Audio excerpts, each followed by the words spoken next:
بنيجي برضو يا شباب نسمي كوليكشن ده نخليه ريفرنس.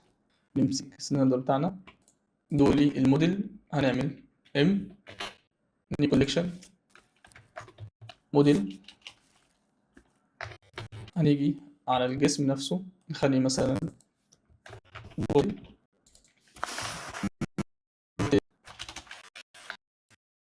تو خليها كاب. طب يا شباب هنعمل شيفت مش بلين، هننزل بلين نعمل كنترول دي ار واي 90 جي اكس هنجيبها على الناحية دي. تمام. جي زد نطلع دي فوق شوية، ممكن نعلم على الموديل ده نطلعه. شيفت ايه مش هننزل سلندر، نعلي سلندر شوية نكبره في الاتجاهات كلها ما عدا الزد. طبعا عرفنا ازاي. هندوس اس شيفت وتشد. طيب نطلعه سنة. هنعمل بيفل هنا بسيط، ممكن نعلي خليه كده اهو بالمنظر ده، ونعمل بيفل تحت. ممكن تمسك هنا الفيس دي، ممكن تعمل اكس فيسز، خش على الادج تمسك دي كنترول اف جريد فيل عشان لما تيجي تعمل كنترول 2 مفيش اي مشاكل تحصل فيها. طب احنا ممكن نكبر السنة كمان بالظبط كده. تمام. هنرجع ورا شوية. تمام. عشان نحط الكاميرا بتاعتنا انا بحب احط الكاميرا ابص في اتجاه الاكس، بعدين اعمل كنترول اعمل شيفت ايه احط الكاميرا بتنزل بصة في اتجاه الاكس على طول. لكن انا هشيلها دلوقتي. عملت شيفت ايه ونزلت الكاميرا بالمنظر ده، شيفت ايه اتجاه الكاميرا وانا باصص على المشى بنفس الاتجاه ده، تبص هتلاقي الكاميرا بصة بنفس الاتجاه اللي انت تبص فيه. فاحنا نعمل ديليت نبص في اتجاه الاكس، شيفت ايه الكاميرا تلاقيها بصة في اتجاه الاكس. تمام. نرجع جي اكس نرجع لورا. طيب نيجي في الكاميرا انا بحب اعمل فوكس لينس مثلا من 80 ل 120، خلي مثلا 120. تمام. تعالى دلوقتي نقسم الشاشة عشان نعرف نشوف شغلنا. سمناها. نيجي هنا نضغط صفر، احنا كده شايفين الكاميرا بتاعتنا. ممكن نلغي دي، هنعمل بس نخلي الحتة دي كلها سودة عشان نعرف نشوف كويس. هنيجي هنا اهو نغمق ونكبر سنة عشان نشوف كويس. تمام كده المشهد بتاعنا. نيجي هنا الكاميرا نمسكها نعمل جي اكس نرجع لورا شوية ونطلع فوق، جي زد نطلع فوق وكده. ممكن نروح جاي عاملين مثلا ار واي ونبص كده اهو. ممكن ننزل تحت تاني نعمل جي اكس نزود جي زد.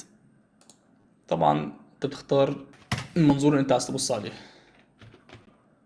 كده اهو. انا عايز ابص بنفس الطريقه دي. طبعا الازازه مرفوعه هنحاول ننزلها سنه، نبص اتجاه الاكس كده اهو عشان تنزل بالظبط جي زد وننزل كده بالظبط. تمام. ممكن نكبر البلين شويه عشان هنا في فتحه فوق، نعمل جي زد ونطلع فوق شويه. ممكن نكبرها اس زد نكبر شويه جي زد ونطلع نظبط كده مظبوط. ممكن نمسك دي مع دي ونعمل سكيل واي نكبر شويه كده عشان يجي نحط الاضاءه نحط الحاجه تبقى مظبوطه. طيب يا شباب هنحاول دلوقتي نتخيل المشهد. ماشي. طيب هنحط الاضاءه دلوقتي شيفت ايه لايت هنعمل ايه لايت.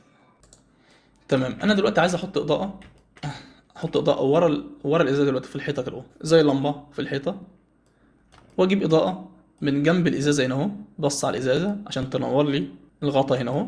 ممكن اضاءه من الجنب ده، ممكن نعمل اسمها دي اسمها 3 بوينت لايت، يعني ممكن نعمل 3 بوينت لايت. تمام. هنمسك البلين نخش في الايد مود نعمل شيفت اس كريسيت سيلكت عشان تيجي في نص البلين بالظبط. نقدر نعمل شيفت ايه لايت اريا لايت تنزل اللايت على طول هنا اهو. طلعها فوق شويه نكبر في اتجاه الواي عشان تبقى معانا تنور المشهد كله. تمام. هنيجي هنا نخش على الشيدنج عشان نشوف المشهد بتاعنا دلوقتي. دي الاضاءه اللي احنا حطيناها. خشوا يا جماعه على اعدادات الريندر وخليها سايكل. انا دلوقتي انا عاملها باي ديفولت سايكل، انت هتلاقيها ايفي، خليها سايكل لان شغلها كله هيبقى على سايكل. وخلي هنا السامبلز 128 والسامبلز في الريندر 256. تمام. هنيجي على الإضاءة، ممكن نخلي الإضاءة هنا مثلا 1000 بقى منورة بالمنظر ده. عايزين ننزل الإضاءة شوية، نخليها تاخد منحنى شوية، ممكن نيجي على السبليت دي نقلل السبليت شوية، نقلل.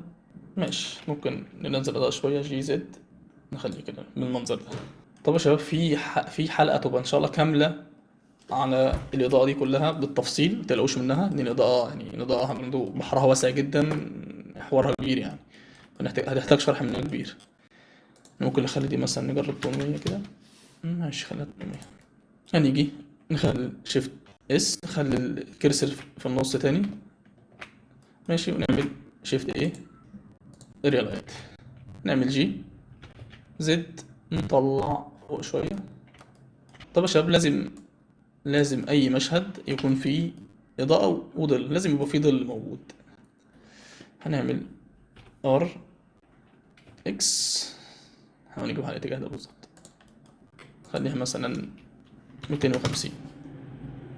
مجرد ما عليت الاضاءة وقربتها وخليتها تبص على الازازة من هنا، ادي ار اكس ار زد، خلينا نبص كده، حصل فيه هنا حته منوره وهنا في شادو. ده طبعا مهم جدا ان المشهد يبقى شكله كويس، ولازم تعرف ادام في اضاءه لازم يبقى فيه شادو، والمشهد مبقاش حلو غير لما يبقى فيه شادو. تعال نجرب حاجه، نمسك ار اكس، ننزل شويه، نطلع فوق. طبعا لازم تجرب بالكاميرا تشوف الشادو هيبقى عامل معاك ازاي. نزل تحت شويه، بص لما نزلت تحت شويه الشادو معاك اتعمل ازاي، بقى شكله كويس. فانت عايزك تفنن بالاضاءه لحد ما نخش على حلقه الاضاءه. خليها بالمنظر ده، ممكن نعلي سنة شوية، مش وقته يعني، خليها كده، خليها كده دلوقتي، خلينا نضع مثلا 150. تمام، مش مشكلة. هنعمل الإضاءة التالتة، شيفت لايت اريا، طلع فوق، نسحب لورا شوية، نخليها مثلا جي واي جي زد جي اكس، نخليها بالمنظر دون. ننزل سنة لتحت، ممكن نروح جاي عاملين ار واي 90، ونعمل نخليها تلف على اتجاه الازازة كده اهو، ونعمل السايز هنا نكبره شوية، ونخليها 1000. شفت بقى عامل المنظر ازاي، نورت المشهد كله. طبعا احنا هنصغر ونكبر الإضاءة حسب الماتيريال لما نيجي نلون. بس شباب لما تيجي تعمل ار واي واي بتعرف تتحكم قوي في الروتيشن، تخليه بص بنفس الاتجاه بتاعك. جي زد، ممكن جي زد نبعد شوية. تمام. طيب احنا دلوقتي هنخش على الماتيريال،